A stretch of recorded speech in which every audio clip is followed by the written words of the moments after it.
Donc, nous avons parlé ensemble de l'objectif de la certification Calliope.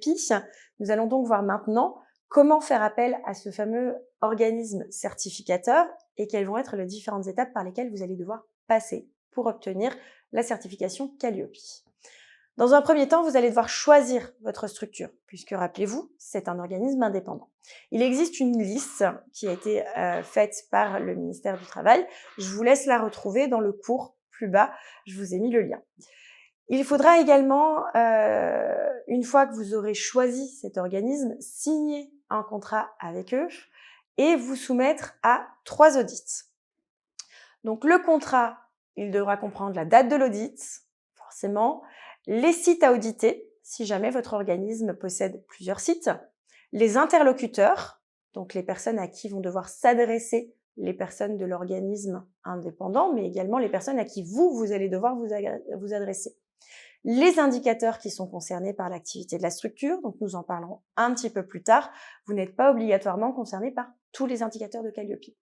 Et ensuite, le développement de l'audit, c'est-à-dire comment est-ce que cela va se passer, quelles vont être les différentes étapes. Vous n'avez pas d'obligation en ce qui concerne l'organisme, la structure est totalement libre de choisir dans la liste des organismes celui qui correspond le plus à ses besoins. Que ce soit une question de proximité, que ce soit une question de prix, peu importe, du moment que cet organisme est certifié par l'État. Donc nous allons maintenant parler des différents audits que vous allez avoir à réaliser. Donc il va y avoir un audit initial. Donc c'est à partir de ce moment que finalement va commencer la période de validité de la certification.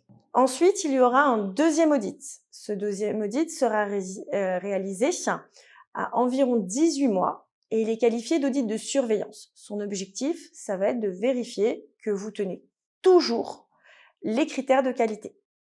Et enfin, vous aurez l'audit final qui va être réalisé au bout de 3 ans et qui va vous permettre de renouveler la certification.